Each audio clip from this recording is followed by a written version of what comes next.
예, 오늘은 캐주얼 선데이로 우리가 지킵니다. 예배 전에 성가대장님이 제 방을 찾아와서 목사님은 양복을 입으셨는데 성가대가 가운을 벗어도 될지 예, 물으시더라고요. 그래서 된다고 그랬습니다. 캐주얼 선데이임에도 불구하고 제가 이렇게 양복을 입고 온 것은 우리 집에 있는 한 분, 제가 감히 신들매를 풀기도 감당치 못할 그 한 분이 그래도 저는 이거를 입고 가야 된다고, 그 이유는 지난주에 광고를 못 들으신 분이나 모르고 오시는 분들 가운데 분명히 또 이렇게 정장을 하고 오실 분이 있으실 거라고, 그래서 그분에게 위안이 되고 또 안위가 될 수 있도록 저만이라도 이렇게 입고 가야 된다라고, 그래서 제가 순종하는 마음으로 이렇게 입고 왔습니다.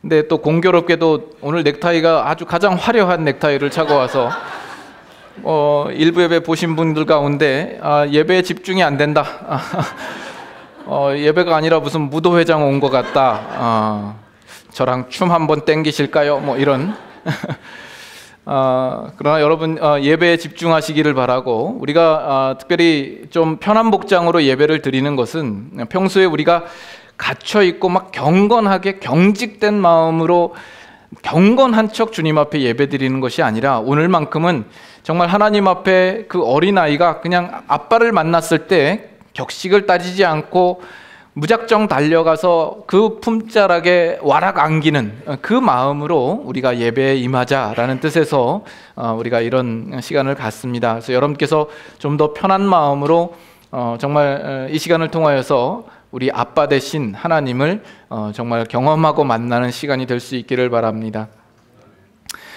어느 날 예수님과 모세와 또 한 노인이 같이 골프를 치러 갔습니다.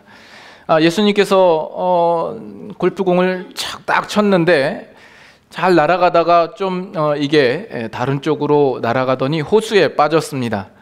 그러자 그 공을 물 위로 떠오르게 하시고 예수님께서 물 위를 걸어가셔서 그 골프공을 치셨습니다.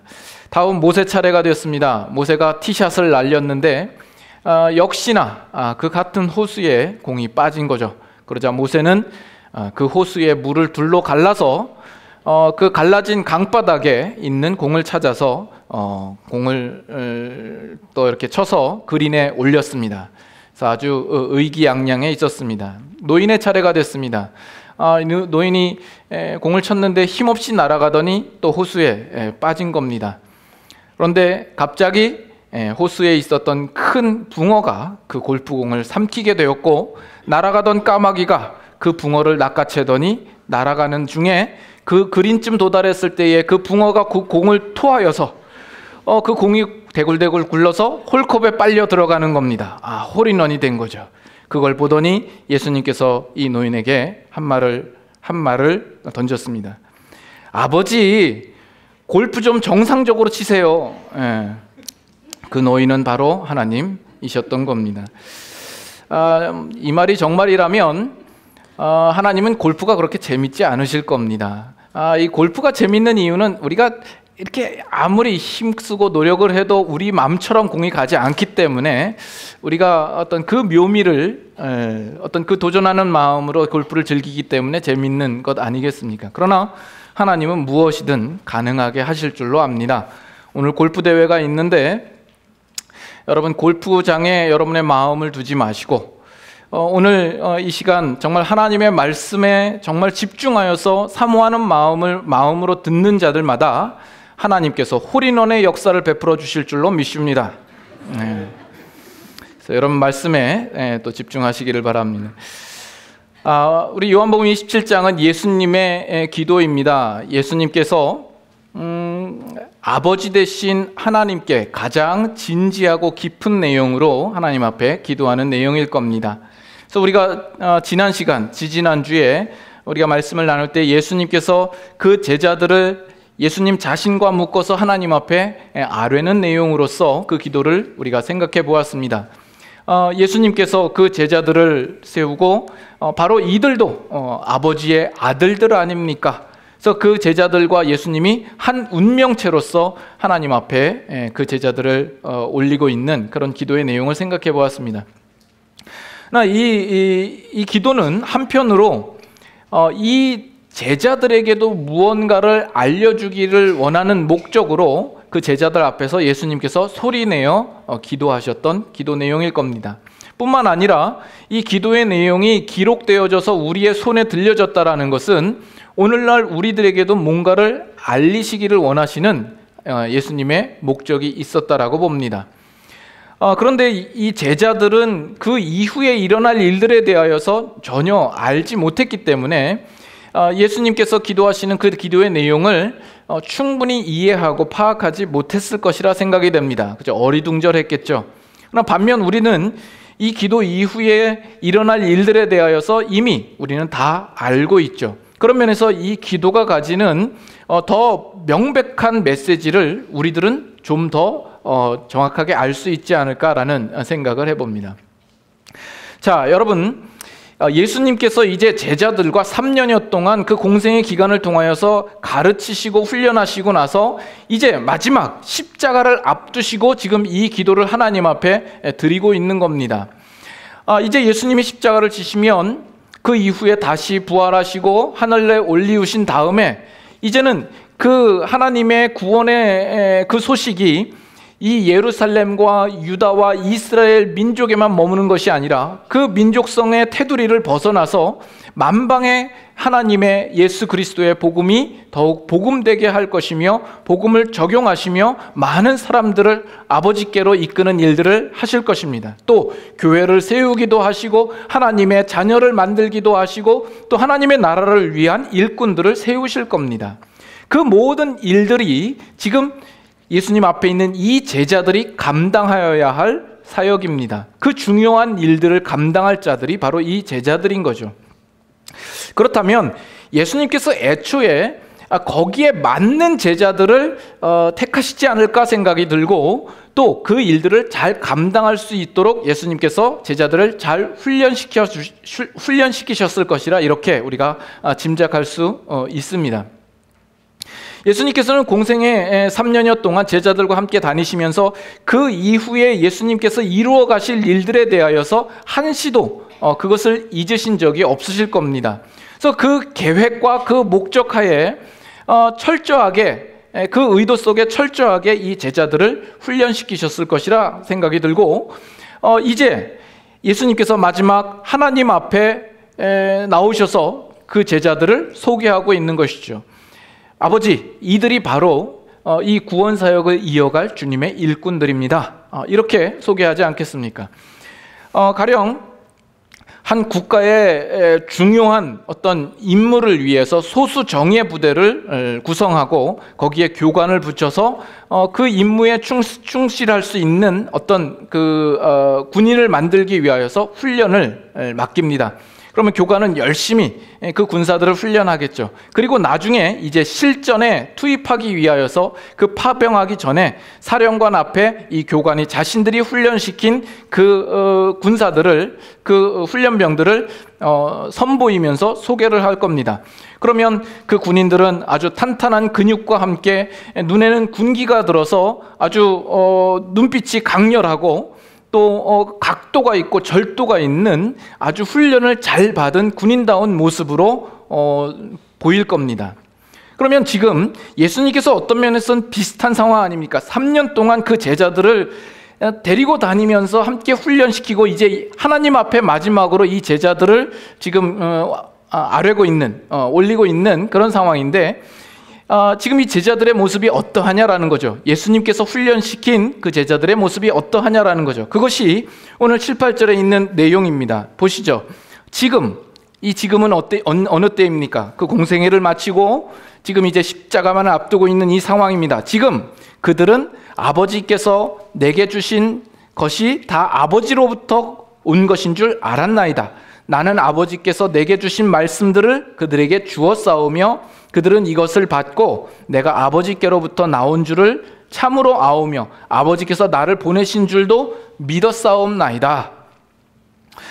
이것이 지금 예수님께서 그 3년여 공생의 기간 동안에 제자들을 가르치시고 훈련하시고 준비시킨 결과입니다. 또 앞으로의 복음 사역과 그 맡겨질 사명들을 위하여서 훈련시킨 그들의 모습입니다.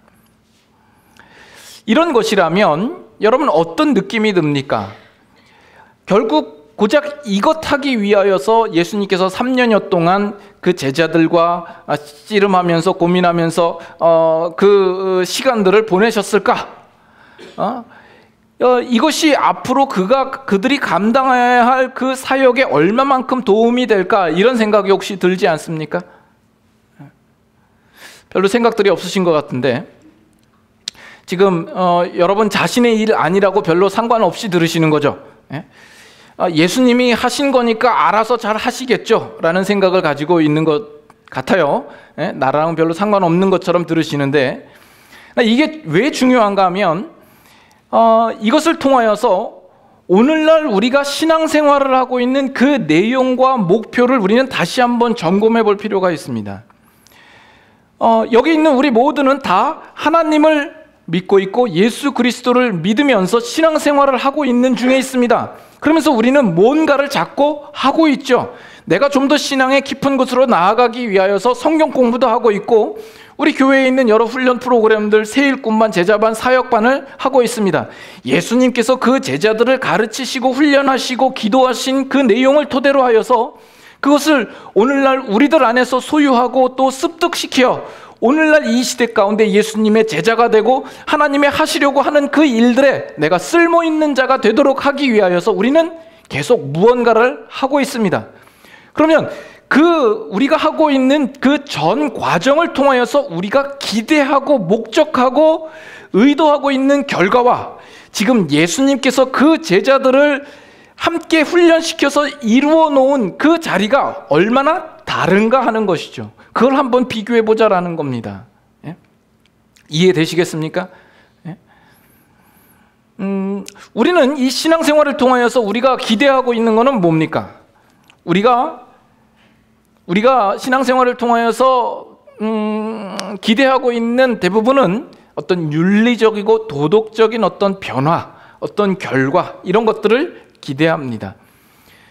가령 우리 교회에서 이제 여러 훈련들을 하지만 뭐 제자훈련, 사역훈련 이것을 여러분 받아보시지 않은 분들은 이런 생각을 한 번쯤은 해보셨죠. 저 사람은 제자훈련도 받고 사역훈련도 받았는데 왜 저 모양 저 꼴이야? 왜 이렇게밖에 못해? 라는 생각을 해보셨죠. 우리는 어떤 그런 시간들을 통하여서 어떤 행위적이고 어떤 능력적인 부분들이 나타나기를 기대하고 또는 인격이나 성품적인 부분들이 즉각적으로 나타나기를 기대합니다. 또 그 훈련을 받았던 사람이라 할지라도 그 스스로에 대하여서 나는 이렇게 훈련을 받았음에도 불구하고 왜 여전히 변화가 없을까라는 생각을 우리는 하곤 합니다. 세상에 믿지 않는 사람도 믿는 우리 신자들을 바라볼 때 어떤 동일한 생각들을 가지고 있을 겁니다.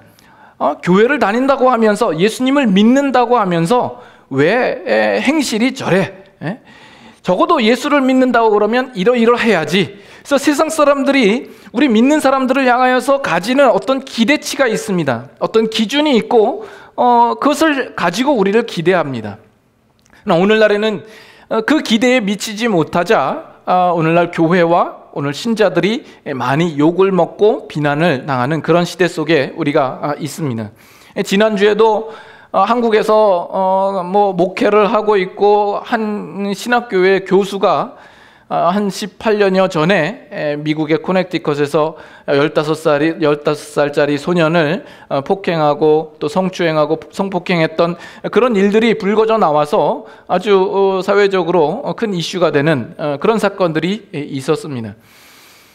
물론 우리가 예수 그리스도를 믿음으로 말미암아 윤리적이고 도덕적인 이런 부분에 있어서 이 부분에 있어서 우리가 변화가 있어야 하고 그것을 무시해서는 안 됩니다. 그것을 가벼이 여겨서는 안 되고 우리 신자들은 예수 믿지 않는 사람들보다 모든 상식이나 교양이나 윤리에 있어서 더 그 이상 가는 그런 모습이어야 될 줄로 압니다. 그러나 우리의 신앙의 본질적인 문제라고 했을 때 그런 윤리성이나 도덕적인 부분들은 사실은 부차적입니다. 그 다음의 문제입니다. 우리에게는 보다 본질적인 문제가 있는 겁니다. 이 윤리성과 도덕성이나 우리의 행실이나 우리의 착함에 대한 이 문제는 어떤 면에서는 우리가 조금만 더 의지를 가지고 노력을 하면 얼마든지 그럴듯하게 그런 척할 수 있는 부분입니다. 얼마든지 우리는 속일 수 있는 것들입니다. 목사도 속이지 않습니까? 여러분들이 그 사건을 보면서 아니 목사가 어떻게 저럴 수 있어 이렇게 생각을 합니다만, 또 한 가지 생각해야 할 것은 목사가 저런데 일반 신자들은 얼마나 더 할까, 오죽할까라는 생각도 같이 해보셔야 됩니다. 목사가 사회적으로 이슈가 되는 이유는 목사라는 신분 때문에 그것이 더 주목받는 것이지, 일반 신자들은 오히려 그 일들이 더욱 비일비재함에도 불구하고 그렇게 주목받을 만한 신분이 아니기 때문에 그냥 묻혀서 사는 것일 뿐이지, 오히려 신자들 가운데는 더 크고 놀라운 일들이 많이 벌어질 거라고 생각이 되어집니다. 우리에게 있어서, 신앙에 있어서 보다 본질적인 부분들은 무엇일까라는 것이죠. 우리의 신앙의 내용과 목적이 어떻게 되어야 할 것이냐라는 겁니다. 그런데 지금 예수님께서 3년여 동안 이 제자들을 훈련하시고 나서, 그들과 함께 하시고 나서 그들을 하나님 앞에 세우면서 그들을 어떻게 소개하냐 보면, 이 제자들이 얼마나 착하냐, 얼마나 성실하냐, 얼마나 행실이 선하냐, 실력이 있냐, 능력이 있냐로 그들을 소개하는 것이 아니라, 오늘 본문에서처럼 지금 그들은 아버지께서 내게 주신 모든 것이 아버지께로 말미암는 줄 알고 아버지가 내게 주신 것을 내가 그들에게 말했으며 그들은 그것을 받았고 이제 내가 아버지께로 온 줄 알고 아버지가 나를 보내신 줄을 이제 알았습니다라고 이야기하고 있는 겁니다. 그러면 이것이 왜 중요한가라는 거죠. 지금 예수님께서 이 부분을 왜 언급하고 있는가, 이것이 제자들에게 왜 중요한가 하는 이 점입니다. 7, 8절 우리 다시 한번 보시죠. 7절, 8절 보시면 여기에 반복돼서 나오는 단어들이 아주 여럿 있습니다. 그중에서 아버지라는 단어가 여러 번 나오죠. 7절에도 아버지께서 아버지로부터, 8절에도 아버지께서 아버지께로부터, 또 아버지께서 이렇게 나오고, 그 뒤 이어서 나오는 내용이 보면 아버지께서 내게 주신 것, 아버지로부터 온 것, 아버지께서 내게 주신 말씀, 내가 아버지로부터 나온 줄, 아버지께서 나를 보내신 줄을도 믿었사옵나이다. 모든 것이 아버지께로부터 말미암고 아버지께로부터 나오고 아버지께서 보내신 것을 이들이 알고 믿었습니다로 지금 설명을 하고 있다고요. 그래서 지금 예수님께로부터 그들에게 보여주고 그들에게 나타난 그 모든 것들이 하나님 아버지로부터 나왔다, 그 모든 기원과 유래가 아버지로부터 되었음을 지금 이야기하고 있는 겁니다. 다시 말해서 이 제자들이 지금까지 보고 듣고 믿고 알고 있는 모든 것은 살아계신 하나님 아버지로부터 나온 것임을 이들이 분명히 알았습니다 라고 고백을 하는 것이요, 이것은 무엇과 대조를 이루냐 하면 이 세상의 가치와 이 세상의 문화와 교육과 사상과 철학, 이성, 이런 것들과 분명히 대조를 이루는 것입니다. 이것이 왜 중요한가? 여러분, 성경이 우리 인간의 타락을 이야기하고 인간의 죄인됨을 이야기할 때 그것을 어떻게 설명을 하고 있습니까? 무엇이 우리를 타락했고 우리를 죄인되게 만드는 겁니까? 우리의 타락한 것이 그저 도덕성과 윤리성의 결여의 문제가 아닙니다. 우리가 어떤 소양이나 어떤 교양이 부족한 것도 아니고, 우리가 교육이 없어서 그런 것도 아니고, 어떤 문화와 사상과 철학의 문제도 아닙니다. 성경이 우리를 향하여서 죄인이라고 이야기를 할 때에는 우리가 생명 대신 하나님으로부터 떨어져 있고 단절된 것으로 우리를 설명하고 있는 겁니다. 그래서 예레미야서 2장으로 한번 가보겠습니다. 예레미야서 2장.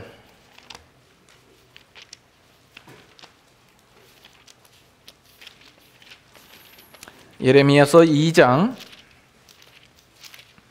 13절. 예레미야서 2장 13절. 예. 찾으셨으면 다 같이 함께 읽도록 합니다.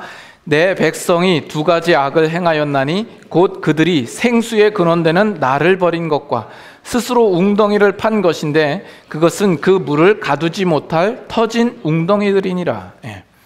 이 두 가지 악을 설명하는데 이 두 가지 악은 사실은 밀접하게 연관이 되어 있습니다. 그 두 가지 중에 하나는 뭐냐면 생수의 근원 대신 나를 버린 것, 생수의 근원 대신 하나님을 버린 것입니다. 이것이 인간이 가지고 있는 가장 본질적이고 심각한 문제인 것이죠. 그로 말미암아 인간들은 어떠한 노력을 하게 되냐면 자기 스스로 웅덩이를 파는 겁니다. 뭔가 물을 가둘 만한, 물을 저장할 만한 웅덩이를 파지만 그 웅덩이는 터진 웅덩이다라는 것이죠. 인간은 나름대로 뭔가 그것을 채우기 위하여서 열심히 자기의 노력을 하는 거죠. 그것이 교육이 될 수도 있고 어떤 나의 윤리적인 선한 행실이 될 수도 있고 사상과 철학과 이 세상에 있는 그 무엇이 될 수도 있습니다. 그러나 그것을 채울 수 없다라는 데 있지요. 이것이 인간이 가지고 있는 가장 심각한 문제입니다. 인간이 무슨 소망이 있습니까? 이 문제를 어떻게 해결할 수 있습니까? 그래서 수학의 천재 피타고라스는 이 문제에 대해서 이렇게 정리를 했죠. 답이 없다. 답이 없다. 웃으라고 할 말씀인데 답이 없죠. 아인슈타인도 그렇고 석가모니도 그렇고 인간의 이 문제에 대해서 답이 없습니다. 이렇게 됨으로써 인간은 어떤 면에서는 가장 아름답고 고귀한 모습으로 보존되어야 할 인간의 영혼들이 썩고 부패해질 수밖에 없게 된 것이죠. 여러분 가정에 갑자기 어느 날 전기가 끊겼다. 그러면 어떤 일이 벌어지겠습니까? 그것처럼 불편한 것이 없죠. 전기가 들어오지 않기 때문에 뭐 에어컨도 틀 수 없고 또 냉장고에 전기도 들어오지 않을 겁니다. 그래서 냉장고 안에 있는 모든 음식들은 다 부패되고 썩게 마련이죠. 그 문제를 해결할 수 있는 방법은 뭡니까? 에어컨의 온도를 낮추고 냉장고에 있는 온도를 낮춰서 될 문제가 아니지 않습니까? 어떻게 해야 됩니까? 서킷 브레이커 박스를 찾아서 두꺼비 집을 찾아서 외부로부터 오는 그 전원이 공급되고 흐를 수 있도록 해야만 합니다. 그것이 문제의 해결인 겁니다. 여러분들의 집에서 물이 단수가 되었다고 하십시다. 뭐가 문제입니까? 여러 가지 생활이 불편하죠. 세수도 할 수도 없고 설거지를 할 수도 없고 샤워도 할 수도 없고 씻을 수 없습니다. 그러므로 말미암아서 온 집은 자꾸 더러워지고 곰팡이가 나고 썩고 부패하고 냄새날 수밖에 없는 상황이 되는 거죠. 그 문제를 해결하기 위하여서는 그 상수도관에 밸브를 열어서 외부로부터 그 물이 흘러 들어올 수 있도록 해야 하는 것이 가장 근본적인 문제입니다. 우리 인간의 문제는 바로 생수의 근원 대신 하나님을 버린 것, 그 하나님과 단절되었다라는 겁니다. 그 문제 때문에 인간은 썩을 수밖에 없었고 죽을 수밖에 없었고 사망에 이를 수밖에 없게 된 거죠. 그래서 성경은 이렇게 설명을 합니다. 로마서 1장 로마서 1장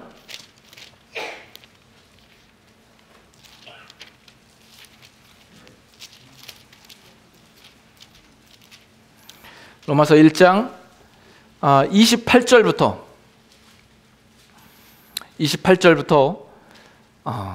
마지막 절까지 인간이 하나님을 떠남으로 말미암아 그 나타난 결과들이 어떠한 것인가, 성경이 어떻게 고발하는가 한번 보시죠. 28절부터 교독합니다. 또한 그들이 마음에 하나님 두기를 싫어하며 하나님께서 그들을 그 상실한 마음대로 내버려 두사 합당하지 못한 일을 하게 하셨으니 곧 모든 불의, 추악, 탐욕, 악의가 가득한 자요, 시기, 살인, 분쟁, 사기, 악독이 가득한 자요, 수근수근하는 자요, 비방하는 자요, 하나님께서 미워하시는 자요, 능욕하는 자요, 교만한 자요, 자랑하는 자요, 악을 도모하는 자요, 부모를 거역하는 자요, 우매한 자요, 배약하는 자요, 무정한 자요, 무자비한 자라. 다 같이 읽습니다. 그들이 이 같은 일을 행하는 자는 사형에 해당한다고 하나님께서 정하심을 알고도 자기들만 행할 뿐 아니라 또한 그런 일을 행하는 자들을 옳다 하느니라. 하나님을 그 마음에 두기를 싫어하는 자들에게 나타나는 결과들이죠. 생수 대신 생수의 근원 대신 하나님을 떠남으로 말미암아 나타난 결과들입니다. 이 인간의 문제를 해결할 수 있는 유일한 길은 무엇입니까? 우리가 그 생수의 근원 대신 하나님을 아는 것이죠. 그와 교통하는 것이요, 관계하는 것이요, 다시금 그 생수의 근원 대신 하나님으로부터 생수를 공급받는 이 일일 것입니다. 그 부분에 대하여서 지금 예수님께서 그 제자들을 두고 하시는 그 기도의 내용이, 이제 이들은 내게 주신 것이 다 하나님께로 말미암았음을 압니다. 내게 주신 그 말씀을 이들에게 전했고 그들은 그 말씀을 받았고 이제 내가 하나님께로부터 왔으며 하나님이 나를 보내신 것을 알았습니다. 이렇게 이야기를 하는 겁니다. 예수 그리스도께서 하나님께로부터 오신 중보자여, 그를 통하여서 그들에게 그 생수의 근원 되신 하나님을 알게 되는 자리로 오게 되었다라는 거죠. 그래서 요한복음 17장 다시 한번 가보시면 거기에 반복되는 단어 속에 안다라는 단어가 또 계속 반복되는 걸 봅니다. 아버지께로부터 온 것인 줄 알았나이다. 또 아버지께로부터 나온 줄을 참으로 아오며 나를 보내신 줄도 믿었사옵나이다. 그 안다라는 표현과 믿었다라는 표현이 병행해서 나오는 것을 볼 수가 있습니다. 근데 이 안다라는 것이 그저 지식적으로 아는 것을 두고 이야기하는 것은 아닌 것에 대하여서 여러분들은 이미 아실 줄로 압니다. 그 아는 표현에 대하여 이미 3절에 예수님께서 뭐라고 이야기하냐면, 영생은 유일하신 참 하나님과 그 아들 예수 그리스도를 아는 것이라고 이야기를 하죠. 하나님과 예수 그리스도를 아는 것을 영생이라고 이야기를 합니다. 그 아는 것이 생명이 되고 있는 것이죠. 그것은 곧 생명이 되는 겁니다.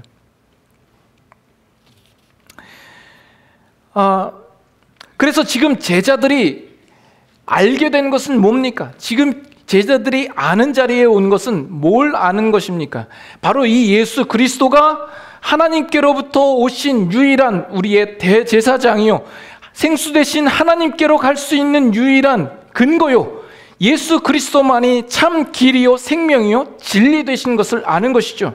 예수 그리스도만이 생수의 근원 되신 하나님으로부터 흘러나오는 물줄기인 것을 아는 것이죠. 그 물줄기를 받은 자로서 이제 예수 그리스도를 아는 것이 그들의 생명이 되고 있는 것이죠.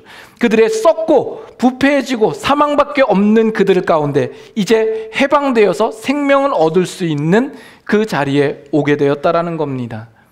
그래서 이걸 보면 여러분의 신자됨의 중요한 내용과 본질이 무엇이 되어야 할 것이냐? 여러분들이 예수 그리스도를 믿어서 이 세상 가운데에 여러분들이 내세울 만한 어떤 선한 행실, 윤리적이고 도덕적인 그런 모습, 물론 그것도 중요하고 우리에게 필요한 일입니다만 그것보다 본질적으로 요구되는 것이 무엇이냐? 또 우리가 정말 쓸모있게 되는 것, 하나님의 나라를 위하여 쓸모있게 되는 것, 그것보다도 우리에게 보다 본질적인 문제는 우리는 과연 하나님과 예수 그리스도를 어떻게 알고 있느냐라는 것입니다. 예수 그리스도만이 생수의 근원 되신 하나님께로부터 오신 유일한 중보자요, 우리가 그를 붙듦으로써만 우리의 인간의 본질적인 문제를 해결받고 우리 안에 생명이 공급되는 그 일들이 결과되어진다라는 사실을 우리가 분명히 고백하고 알고 그것을 우리의 힘과 능력과 생명으로 삼고 있느냐의 문제입니다. 여러분들이 기억하셔야 할 것은 지금 제자들은 이 일 이후에 하나님의 복음의 사역을 위하여서 사용되어질 겁니다. 만방에 나가서 예수 그리스도를 증거하고 또 그 만민으로 하여금 아버지 하나님께로 그들을 인도하는 역할을 할 겁니다. 세상 끝까지 나아가서 이 복음 사역을 할 겁니다. 이것은 너무나도 중대한 사역이죠.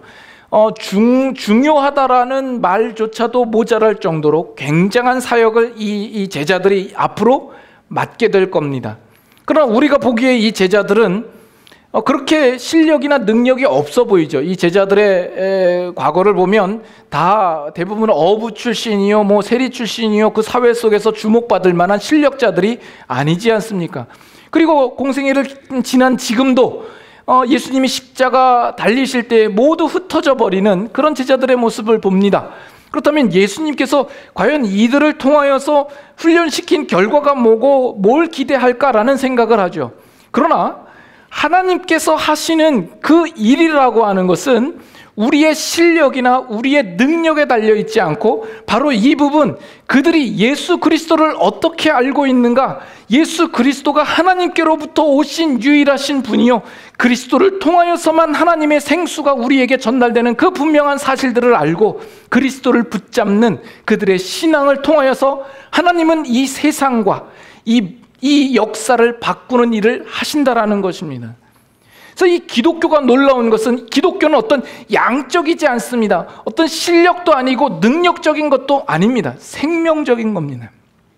예수 그리스도를 아는 것, 그것이 우리의 생명이 되는 것입니다. 그것이 기독교가 되는 겁니다. 그래서 여러분 사도행전 3장 한번 보시겠습니다. 사도행전 3장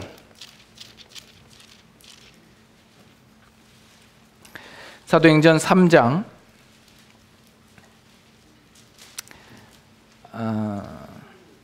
1절부터 8절까지 한번 같이 교독합니다. 사도행전 3장 1절부터 8절까지 한번 교독하겠습니다. 제9시 기도 시간에 베드로와 요한이 성전에 올라갈새 나면서 못 걷게 된 이를 사람들이 메고 오니 이는 성전에 들어가는 사람들에게 구걸하기 위하여 날마다 미문이라는 성전문에 두는 자라. 그가 베드로와 요한이 성전에 들어가려 함을 보고 구걸하거늘 베드로가 요한과 더불어 주목하여 이르되 우리를 보라 하니 그가 그들에게서 무엇을 얻을까 하여 바라보거늘 베드로가 이르되 은과 금은 내게 없거니와 내게 있는 이것을 내게 주노니 나사렛 예수 그리스도의 이름으로 일어나 걸으라 하고 오른손을 잡아 일으키니 발과 발목이 곧 힘을 얻고 뛰어 서서 걸으며 그들과 함께 성전으로 들어가면서 걷기도 하고 뛰기도 하며 하나님을 찬송하니. 우리가 잘 알고 있는 말씀이죠. 이 베드로와 요한이 성전 미문에서 안진뱅이를 일으키는 그 일들을 기록하고 있습니다. 그러나 여러분, 이 문제 속에서 인간이 가지고 있는 그 문제의 근본적인 해결을 어떻게 두고 있는가 하는 그 사실이 우리에게 시사되고 있는 내용입니다. 4절을 보시면 베드로와 요한이 그를 주목하고 우리를 보라 이렇게 명합니다. 5절에 그가 안진뱅이죠. 그가 그들에게서 무엇을 얻을까 하여 바라보거늘. 무엇을 얻을까 하여 바라보거늘. 지금 이 안진뱅이가 그 베드로와 요한을 보면서 무엇을 얻을까 해서 바라봅니다. 그가 얻기를 기대하고 바라는 것이 무엇이었겠습니까? 아마도 돈이었겠죠. 좀 더 다른 사람들보다 돈 더 많이 준다든지 아니면 먹을 것을 준다든지 아니면 그에게 유익되고 이익될 만한 그 무엇을 줄 것을 기대했었을 것입니다. 그러나 그것이 그가 가지고 있는 근본적인 문제를 해결할 만한 것이 아닌 것이죠. 이 세상에 있는 그 무엇이었을 겁니다. 그러나 지금 베드로와 요한이 이 안진뱅이에게 주고자 하는 것은 이 안진뱅이가 기대하는 것과는 전혀 다른 것이죠. 그가 상상도 못했던 것을 주기를 원하는 거죠. 은과 금은 내게 없거니와 내게 있는 것으로 내게 주노니 곧 나사렛 예수 그리스도의 이름으로 걸으라 라는 겁니다. 나사렛 예수 그리스도의 이름입니다. 지금 베드로와 요한은 사실 그 안에 어떤 제자로서 실력이나 능력이 없습니다. 그러나 그가 가진 한 가지, 그가 주기를 원했던 한 가지, 예수 그리스도였다라는 거죠. 그런데 그 예수 그리스도의 이름이 이 안진뱅이를 일으키고 걷게 하고 뛰기도 하게 했다라는 것이죠.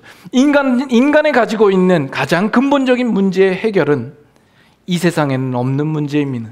예수 그리스도의 이름에 있습니다. 그래서 12절도 보세요. 12절 베드로가 이것을 보고 백성에게 말하되 이스라엘 사람들아 이 일을 왜 놀랍게 여기느냐? 우리 개인의 권능과 경건으로 이 사람을 걷게 한 것처럼 왜 우리를 주목하느냐? 아브라함과 이삭과 야곱의 하나님 곧 우리 조상의 하나님이 그의 종 예수를 영화롭게 하셨느니라. 예수 그리스도라고 이야기를 하죠. 고린도전서 2장으로 한번 보겠습니다.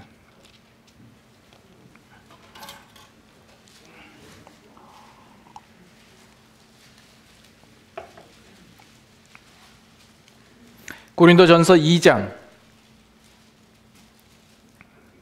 1절부터 봅니다. 형제들아, 내가 너희에게 나아가 하나님의 증거를 전할 때에 말과 지혜의 아름다운 것으로 아니하였나니, 다 같이, 내가 너희 중에서 예수 그리스도와 그가 십자가에 못 박히신 것 외에는 아무것도 알지 아니하시기로 작정하였습니다. 내가 너희 가운데 거할 때에 약하고 두려워하고 심히 떨었노라. 내 말과 내 전도함이 설득력 있는 지혜의 말로 하지 아니하고 다만 성령의 나타남과 능력으로 하여 너희 믿음이 사람의 지혜에 있지 아니하고 다만 하나님의 능력에 있게 하려 하였노라. 사도 바울이 복음을 전할 때에 그가 가장 힘의 근거로 삼고 있었던 것이 무엇이냐라는 것이죠. 그는 얼마든지 배운 사람입니다. 얼마든지 설득력 있게 말할 수도 있었고 미사여구와 모든 사람의 감동을 줄 만한 것으로 얼마든지 말할 수 있었음에도 불구하고 사도 바울이 고백하는 것은 뭡니까? 나는 예수 그리스도와 그가 십자가에 못 박히신 것 외에는 알지 아니하기로 작정하였습니다. 오직 예수 그리스도와 그 십자가를 통하여서만 너희 안에 믿음이 주어지고 성령의 나타남과 능력이 나타나는 그 사실을 이 사도 바울은 알고 있었던 거죠. 예수 그리스도밖에 없었던 겁니다. 고린도 후서 4장 보겠습니다. 우리가 늘 보던 말씀입니다. 늘 보던 말씀입니다만 고린도 후서 4장 6절, 어두운 데서 빛이 빛이라 말씀하셨던 그 하나님께서 예수 그리스도의 얼굴에 있는 하나님의 영광을 아는 빛을 우리 마음에 비추셨느니라. 다시 한번, 예수 그리스도의 얼굴에 있는 하나님의 영광을 아는 빛을 우리 마음에 주셨느니라. 그것을 7절에는 뭐라고 이야기를 합니까? 7절 다 같이 있죠. 우리가 이 보배를 질그릇에 가졌으니 이는 심히 큰 능력은 하나님께 있고 우리에게 있지 아니함을 알게 하려 함이라. 이 보배를 질그릇에 가졌다 이야기를 하죠. 우리는 질그릇과 같습니다. 연약하죠. 깨어지기 쉽죠. 우리가 실력이 있고 우리가 능력이 있어지는 것이 아니라 그 질그릇 안에 우리는 보배를 품었을 뿐입니다. 이 보배가 심히 큰 능력이 있다라고 이야기하는 겁니다. 그 보배는 뭔데요? 예수 그리스도의 얼굴에 나타난 하나님의 영광을 아는 빛입니다. 그 예수 그리스도를 알고 그리스도를 통하여서 하나님을 아는 것이 보배가 되고 심히 큰 능력이 되는 것입니다. 그것이 우리 신자들이 가지고 있는 유일한 힘의 근거요, 능력의 근거가 되는 겁니다. 그래서 그 이후에 8절, 9절 그 능력이 어떻게 나타납니까? 우리가 사방으로 우겨쌈을 당하여도 쌓이지 아니하고 답답한 일을 당하여도 낙심하지 아니하고 박해를 받아도 버림받지 아니하고 거꾸러뜨림을 당하여도 망하지 않는다라고 이야기를 하죠. 심지어 10절 11절에는 우리가 죽음을 당한다 할지라도 우리가 항상 예수의 죽음을 몸에 짊어지면 예수의 생명이 또한 우리 몸에 나타나게 하려 함이라. 우리 살아있는 자가 항상 예수를 위하여 죽음에 넘겨짐은 예수의 생명이 또한 우리 죽을 육체에 나타나게 하려 함이라. 예수 그리스도를 아는 자에게 그 생명이 주어지고 그에게 참 힘이 큰 능력이 있다라는 것을 우리에게 알게 합니다. 사도 바울은 그가 이전에 유익하게 여겼던 그 모든 것들을 해로 여기고 배설물로 여길 수 있었던 이유를 뭐라고 그러죠? 그리스도 예수를 아는 지식이 가장 고상하기 때문이라 이야기를 합니다. 예수 그리스도를 아는 것이 가장 고상하기 때문에 이 세상에 있는 그 무엇도 배설물처럼 여겨질 수밖에 없다라고 고백을 하고 있는 겁니다. 여러분들은 어떻습니까? 이제 한두 주 후면 이제 벨리즈 단기 선교를 갑니다. 이 벨리즈 단기 선교 가서 이번에 특별히 특별히 새로운 사역을 또 이렇게 감당하는데 거기 리더들을 모아놓고 리더십 또 세미나를 또 하게 되고 또 갔다 오자마자 저는 또 이렇게 LA로 가서 전교인 수양회 또 강사로 또 초대받아서 또 가게 됩니다. 지난주에 우리 전교인 수양회를 했습니다만 이제 제가 가서 또 해야 되는 거예요. 근데 저는 말한 적이 없는데 성도들이 다 알고 있어요. 언제부터 저한테 그렇게 관심이 많았는지. 참 주제넘게 제가 가서 뭘 할 수 있을까라는 생각을 하면서 요즘 밤잠을 못 자고 마음에 눌림이 있습니다. 이 말씀을 보면서 제가 그래도 위안을 얻고 힘을 얻는 것은 뭐냐면, 저는 실력도 없고 능력도 없고 말할 줄도 모르는 사람이지만 정말 사도 바울처럼 예수 그리스도와 그가 십자가에 못 박히신 그것을 전한다면 그 일들 가운데 능력이 나타나지 않을까, 그 소망과 기대를 가지고 있습니다. 은과 금은 내게 없지만 사람이 무엇을 바라고 기대하는지, 내가 기대하는 것을 줄 수는 없지만 내게 있는 것으로 그들에게 주기를 원하는데, 예수 그리스도의 이름으로 온전히 서십시오 하는 그 권고와 그 말씀으로 격려하고 그들에게 전하고 오고자 하는 그 마음을 가지게 됩니다. 여러분들은 어떻습니까? 여러분들은 예수 그리스도를 믿고 신앙생활을 하면서 무엇이 여러분의 힘되며 여러분의 생명이 되며 능력이 되고 있습니까? 여러분, 하나님을 아십니까? 예수 그리스도를 진정으로 아십니까? 그리스도를 통하여서 나타난 그 복음을 정말 아시는 겁니까? 제가 복음을 이야기를 할 때마다 정말 최근에 느낀 것은, 가장 큰 장벽이 있다면 오늘날 신자들이 복음을 제대로 알지 못하면서 스스로는 복음을 알고 있다라고 굳게 믿고 있는 이것이 가장 큰 장벽이다라는 생각을 해보게 됩니다.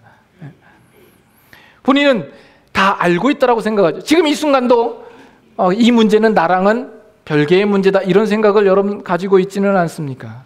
면밀히 한번 생각해 보셔야 됩니다. 여러분들이 정말 예수 그리스도를 안다면 이 그리스도를 아는 것이 그저 지식적이고 정보적으로 가지고 있는 것이 아니라 그것이 여러분의 삶의 생명이 되고 원동력이 되고 그것이 능력이 되는 모습으로서 그것을 가지고 있어야 될 겁니다. 오늘날 신앙생활을 보면 우리의 신앙은 생명적이지 않은 것 같아요. 꼭 뭐 같으냐 하면 꼭 배터리 차지하는 것 같아요. 교회에 와서 배터리가 아니라 배터리라고 해야 우리 정서에는 좀 와닿는 것 같아요. 결국 교회에 나와서 기도하고 예배하는, 배터리 충전하러 오는 것 아니에요? 나가서 살다 보면 뭐 좀 위기를 맞으면 이제 약발이 다 했나 보다 생각하고 교회 와서 예배도 드리고 기도도 하고 수양에 참석하고, 그래서 그 약발이 뭐 때로는 뭐 몇 개월 가기도 하고 뭐 일주일 가기도 하고, 또는 그저 이 시간만 그저 신앙인 모습처럼만 하고 돌아가는 일들이 우리 가운데 많지 않을까 하는 그런 우려 섞인 마음이 제 안에 있습니다. 여러분들이 정말 예수 그리스도를 안다면, 그 그리스도로 말미암아 생수의 근원 되신 하나님으로부터 그 생수를 공급받고 있다면 여러분 안에 생명이 있고 여러분 안에 자람이 있고 성숙이 있고 여러분 안에 열매 맺는 그 일들이 나타나야 되지 않겠습니까? 우리 안에 그런 열매가 없다 할지라도 그 부분 때문에 내 마음이 괴롭고 그것을 위해서 고민하고 그 문제를 놓고 씨름하는 어떤 그런 모습이라도 우리 삶 가운데 있어야 되지 않겠느냐라는 겁니다. 예수 그리스도를 어떻게 아십니까?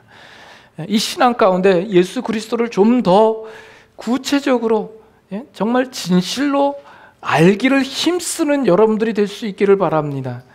내가 지금까지 알고 있는 그냥 지금까지 주워 담았던 지식으로서가 아니라 정말 신자로서 그리스도 아니면 안 되는 것처럼 이 세상이 그 무엇으로 나를 괴롭게 하고 협박하고 위협을 준다 할지라도 내가 놓을 수 없으며 그것으로 힘삼고 내가 넘어지지 않을 만한 근거로서 예수 그리스도를 알고 있는가라는 겁니다. 그리스도가 여러분의 힘되고 생명이 되고 능력이 될 수 있기를 소망합니다. 그 안에서 자라시고 여러분의 신앙의 삶 가운데 풍성한 열매 맺는 그런 놀라운 일들이 나타나기를 소망합니다. 우리 찬양 한 곡만 하고